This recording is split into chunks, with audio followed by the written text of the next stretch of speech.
కమ్మటి తెలుగు కథలకు స్వాగతం. ఈరోజు మనం చెప్పుకోబోయే కథ బాధ్యతలో హక్కు.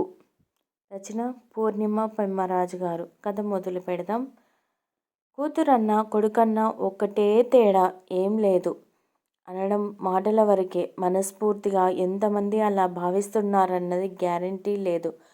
కృతి గొంతు విని కాఫీ పట్టుకెళ్తున్న వసంత గుమ్మం దగ్గర ఆగిపోయింది. నువ్వు అయితే అలా అనుకోనక్కర్లేదు. మీ ఇంట్లో నిన్నెలా చూస్తారో మేము చూస్తూనే ఉన్నాంగా. మన చిన్నప్పటి నుంచి మీ తమ్ముడికి నీకు మధ్య ఎప్పుడూ ఏ డిఫరెన్స్ లేదుగా. కృతి ఫ్రెండ్ రేష్మ అంది. మిగిలిన వాళ్ళంతా నవ్వుతూ తలూపారు.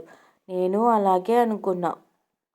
మా ఇంట్లో మా ఇద్దరి మధ్య ఎలాంటి తేడా లేదు అని అనుకున్నా. కానీ పెళ్ళి అయ్యాక తెలిసొస్తుంది. ఆడపిల్ల అంటే ఎంతైనా పరాయిదే అన్న ఫీలింగ్ మా పేరెంట్స్కి ఉందని కొంచెం బాధగా వినిపిస్తున్న కృతి మాటలకి స్థాణువుల్లాగా నిలబడిపోయింది వసంత. ఏంటమ్మా ఇక్కడే ఉండిపోయారు? పనిపిల్ల యాదమ్మ పిలుపుకి తేరుకుంది వసంత. కృతి ఫ్రెండ్స్ వచ్చారు. ఇవి ఇచ్చేయి వాళ్ళకి, నాకు పనుంది. ట్రే యాదమ్మకి ఇచ్చి వంటింట్లోకి వెళ్ళిపోయింది. షాకింగ్గా ఉంది వసంతకి. తన చెవుల్ని తానే నమ్మలేకపోతుంది. నిజంగా కృతేనా అలా అన్నది? తను సరిగ్గానే విన్నదా? ఏం తేడా కనిపించింది కృతికి? అలాంటి తేడా ఏది కృతికి అనిపించకూడదని పుట్టినప్పటి నుంచి తనని ప్రిన్సెస్ లాగే చూసుకుంటూ వచ్చాం కదా.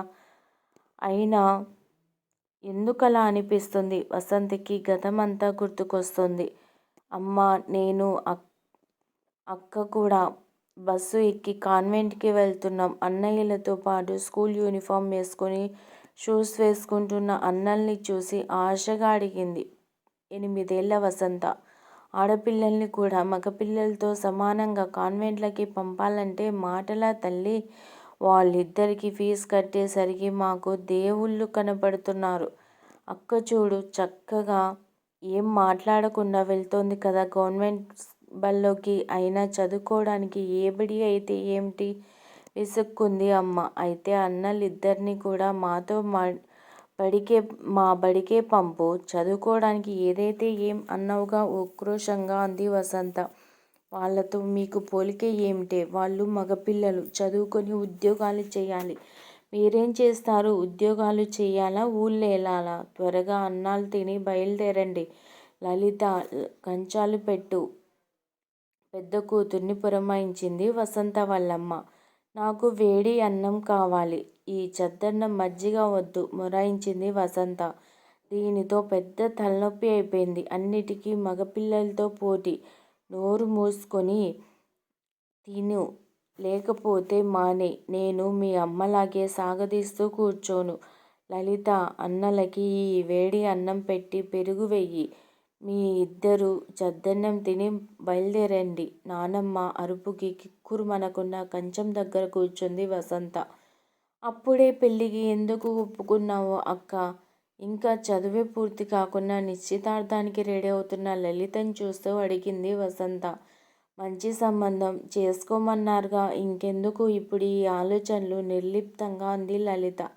చెప్పొచ్చుగా అక్క, ఎంత మంచి మార్కులు వచ్చాయి నీకు. అన్నయ్య ఇంటర్లో తప్పినా మళ్ళీ నానా తంటాలు పడి ఇంజనీరింగ్లో చేర్చారు. నీకు చాలా మంచి మార్కులు వచ్చాయి. సీటు వస్తుంది. మంచి కాలేజీలో గట్టిగా అడుగు ఆవేశంగా అంటున్న 14 ఏళ్ల వసంతని జాలిగా చూసింది లలిత.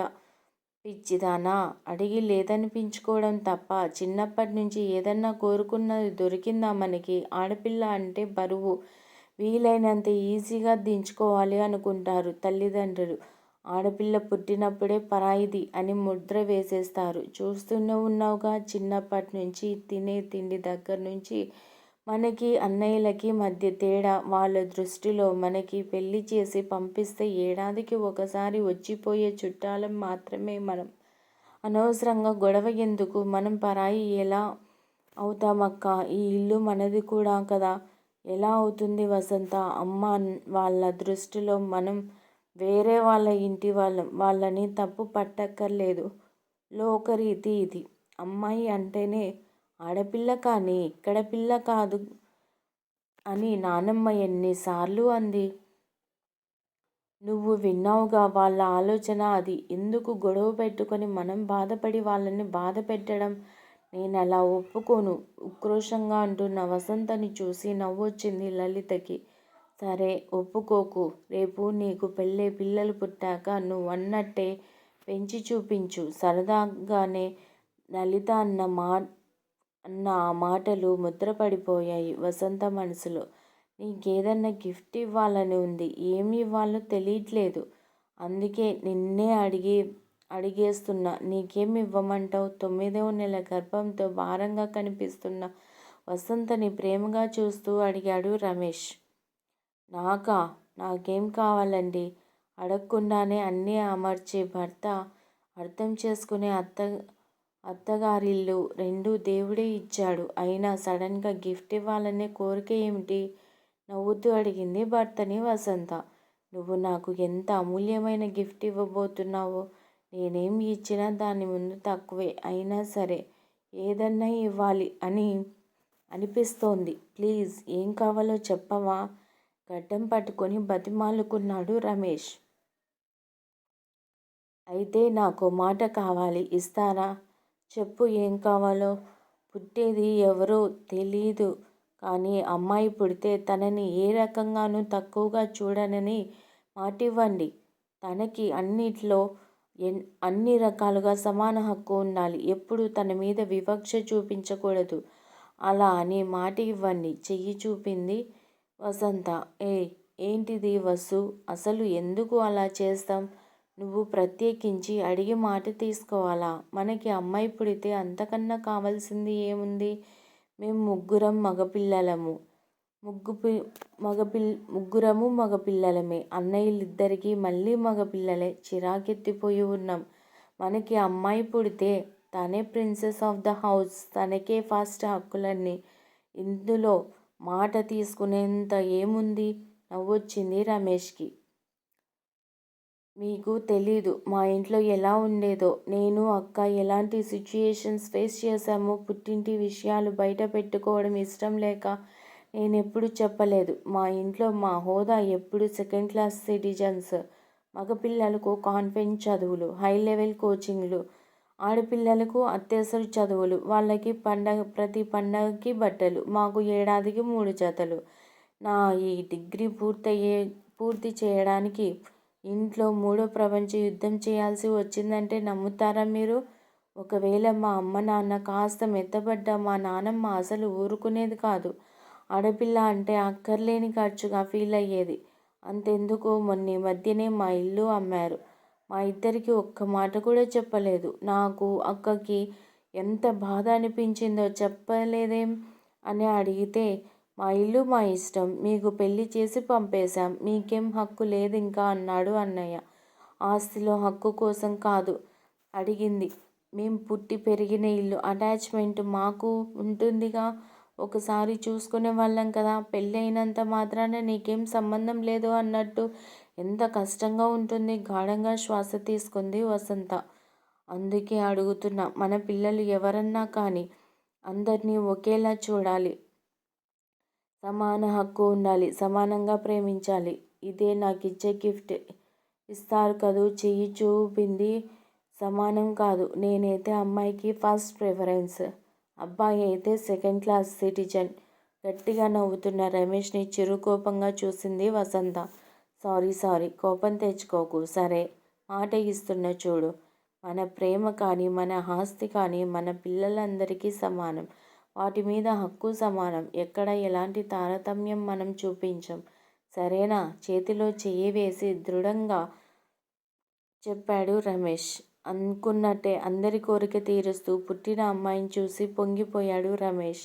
అతని కుటుంబం కూడా. 2 తరాల నుంచి ఇంట్లో అమ్మాయి లేకపోవడంతో అందరికీ ముద్దే కృతి అంటే.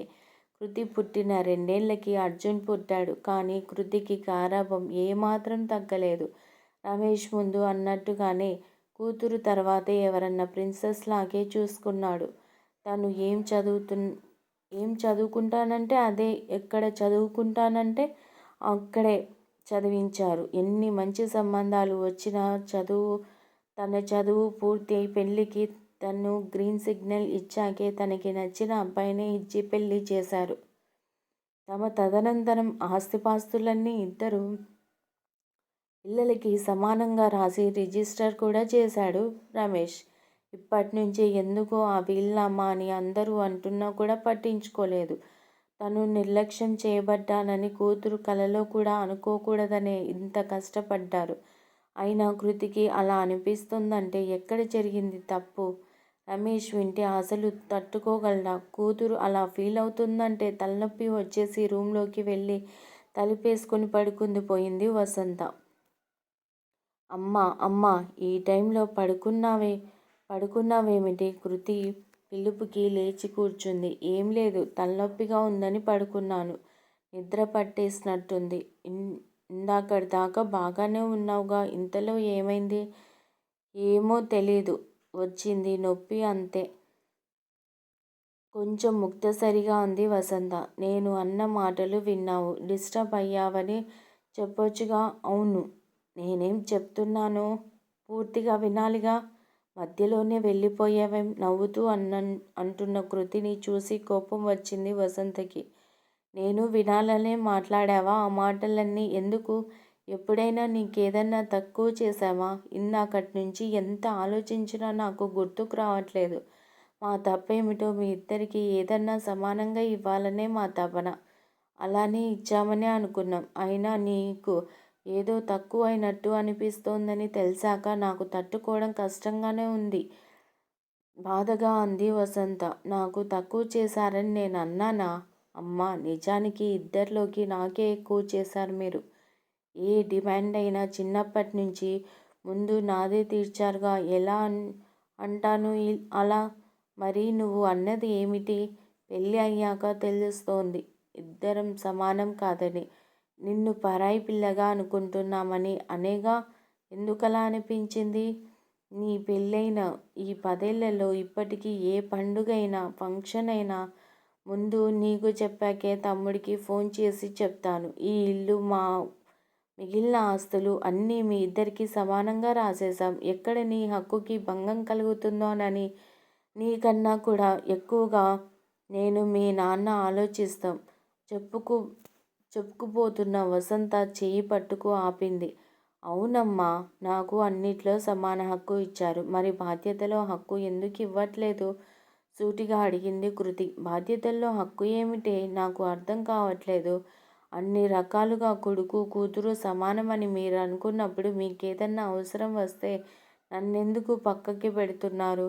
ఇది ఎప్పటినుంచో అడగాలనుకుంటున్నా. కానీ మీరు బాధపడతారని అడగలేకపోయా. కానీ నాకు ఇది కరెక్ట్గా అనిపించట్లేదమ్మా. అందుకే నువ్వక్కడ ఉన్నావని చూశాకే ఇలా అయినా నా మనసులో ఉన్నది తెలియపరుద్దామని అలా మాట్లాడా. కానీ నువ్వు పూర్తిగా వినకుండానే వెళ్ళిపోయావు. ఏమంటున్నావు కృతి? ఏమిటి నీ బాధ? నాకు చెప్పడానికి అడ్డేమిటి చెప్పు.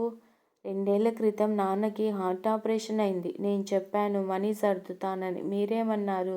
మా దగ్గర ఉంది, అక్కర్లేదని అన్నారు. కానీ తమ్ముణ్ణి అడిగి తీసుకున్నారు. అవునా? లాస్ట్ ఇయర్ నువ్వు పడిపోయావు. 4 నెలల రెస్ట్ అంటే నేను ఎంత బతిమాలాను నా దగ్గర వచ్చి ఉండమని. కాదు అని తమ్ముడిని దగ్గరికి వెళ్ళారు. చంటి పిల్లతో ఉంది నీ కోడలు. ఆ అమ్మాయికి ప్రాబ్లం అవ్వదా? నా పిల్లలంటే పెద్దవాళ్ళయ్యారు. నా దగ్గరికి రావడానికి మీకేమిటి ప్రాబ్లం? ఇలాంటివి చాలాసార్లే జరిగాయి. నాకు అవసరమైనప్పుడు నా హక్కుగా మిమ్మల్ని ఎన్నిసార్లు పిలిచాను? మీకు అవసరమైనప్పుడు నేను చూసుకుంటూ అంటే ఎందుకు ఒప్పుకోరు? నా ఇల్లు మీకు పరాయిగా ఎందుకు అనిపిస్తోంది?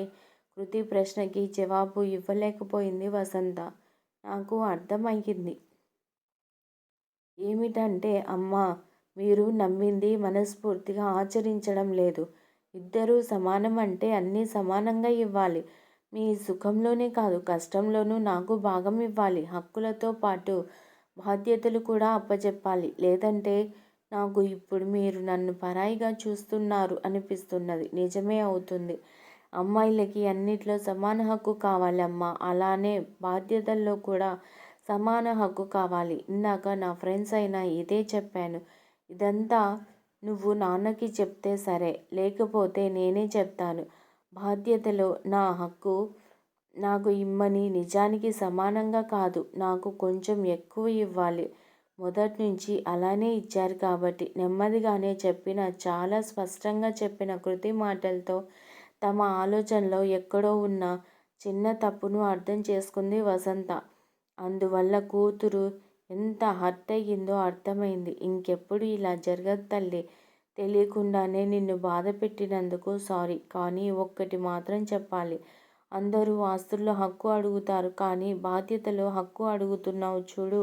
నిన్ను చూస్తుంటే గర్వంగా ఉంది. నీలానే అందరూ ఆడపిల్లలు ఉంటే ఎవరూ కూతుర్ని తక్కువగా చూడరు, వద్దనుకోరు. ముద్దు పెట్టుకుంది కూతుర్ని. అందరు కూతుర్లు నాలాగా ఉండాలి అంటే అందరి తల్లిదండ్రులు మీలాగా ఉండాలి కదమ్మా. నవ్వుతూ ప్రేమగా తల్లిని కౌగిలించుకుంది కృతి. ఈ కథ మీకు నచ్చినట్లయితే లైక్ చేయండి, షేర్ చేయండి. కమ్మటి తెలుగు కథల ఛానల్ను సబ్స్క్రైబ్ చేయండి. Thank you very much.